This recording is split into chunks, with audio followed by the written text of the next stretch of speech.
संसार रे अनेक शास्त्र रही। सबु देश विदेशर शास्त्र ग्रंथ पुराण पुस्तक एकत्रित कले महासागर परि हेब एवं सबु शास्त्र जड़े मनीष पक्षरे पढ़ा संभवपर नुहे। तेणु प्रामाणिक ग्रंथ एवं मुख्य शास्त्र मानकर सार यही नाम भागवत रे रखा जाइछे। भारतर प्राचीन महर्षि मानकर मुख निःसृत अमृत बाणी ही यही नाम भागवत पुस्तक रे स्थानित होइछे। नाम जप करिबा साधारण कर्म नुहे, यह भगवानकर उपासना अटे।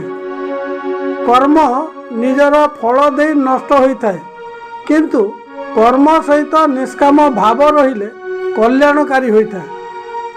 भगवत उद्देश्यर मुख्यता हेतु नाम जप रूपक कर्म आत्म साक्षात्कार कराई दिए। नाम उच्चारण किंबा स्मरण मध्य भौतिक और आध्यात्मिक फल प्रदान करने सहित मानसिक शांति और स्थिरता आनयन करिथाए। यह द्वारा ज्ञात अज्ञात आदि सर्वविध पापर प्राश्चित होता है। तेणु समस्तंक पाई यह मंगलमय हो बोली मोर दृढ़ विश्वास रही। वर्तमान नाम भागवत पारायण करने को जाऊँगी।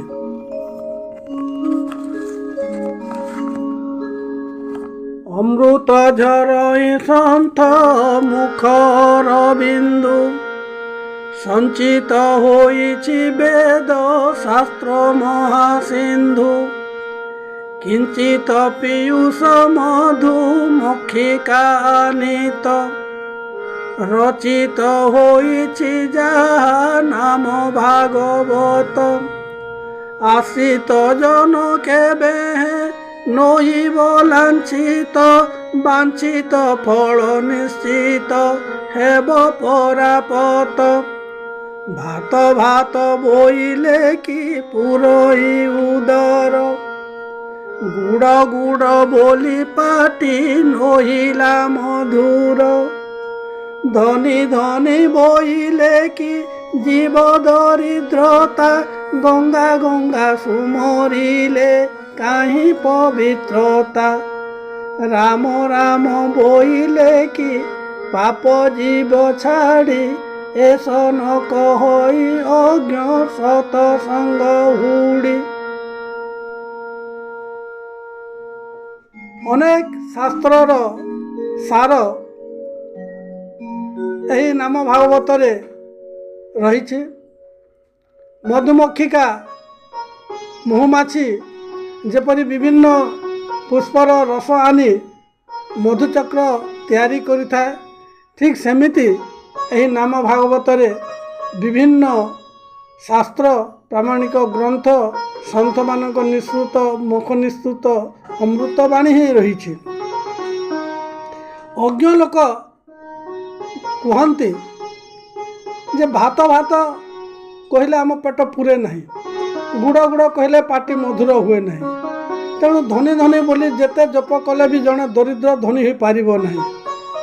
किंबा गंगा गंगा गंगा बोलिकी दिन राति जदि सी जप करे, गंगारे जाई बुड़ पकेले जो पवित्रता आसीबो, देहरे शीतलता आसीबो, मनरे शांति मिलिबो। गंगा गंगा जप करने द्वारा ताहा मिलिबो नहीं। तेणु आमे गोटे स्थान रे बसी राम राम राम राम हरे कृष्ण राम कृष्ण हरे राम जप कले आमर पाप छाड़िबो नहीं बोली यह अज्ञ माने कहते। कारण से जानी नाहंती, नामर महिमा को पूर्ण भाव में जना नहीं। एथि कहा जाउछि नाम आउ पदार्थ टई भिन्न भिन्न। नामरे न थाई भूत पदार्थर चिन्ह। मात्र भूत पदार्थ नुहंती भागवत।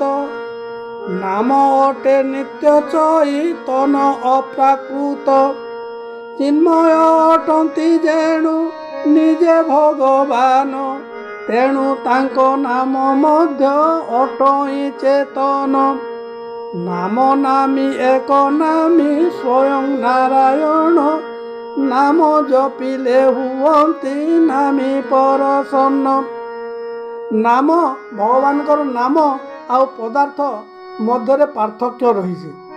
ଭୌତିକ ପଦାର୍ଥରେ ଚିତ୍ ଶକ୍ତି ନଥାଏ, କିନ୍ତୁ ନାମରେ ଚେତନା ରହିଛି। ନାମ ହିଁ ଚିତ୍ ଶକ୍ତି ଅଟେ। ନାମ ଭୂତ ପଦାର୍ଥ ନୁହେଁ। ଭଗବାନ ଭୌତିକ ପଦାର୍ଥରେ ତିଆରି ନୁହନ୍ତି, କାରଣ ଭଗବାନଙ୍କ ଠାରୁ ଭୌତିକ ପଦାର୍ଥ ସୃଷ୍ଟି ହୋଇଛି। ନାମ ଠାରୁ ସାରା ବିଶ୍ୱ ବ୍ରହ୍ମାଣ୍ଡ ସୃଷ୍ଟି ହୋଇଛି। ତେଣୁ ନାମ ଚୈତନ୍ୟ ପୁରୁଷ ଅଟନ୍ତି, ସେ ଅପ୍ରାକୃତ ଅଟନ୍ତି, ଚିନ୍ମୟ ଅଟନ୍ତି। ତେଣୁ ସେ ନିଜେ ହିଁ ଭଗବାନ ଅଟନ୍ତି। ତେଣୁ ନାମ ଆଉ ନାମୀ ମଧ୍ୟରେ କୌଣସି ପାର୍ଥକ୍ୟ ନାହିଁ। ନାମ ହିଁ ଚେତନ, ନାମ ହିଁ ଚୈତନ୍ୟ, ନାମ ହିଁ ସ୍ୱୟଂ ନାରାୟଣ। ତେଣୁ ନାମ ଜପିଲେ ଭଗବାନ ପ୍ରାପ୍ତ ହୁଅନ୍ତି।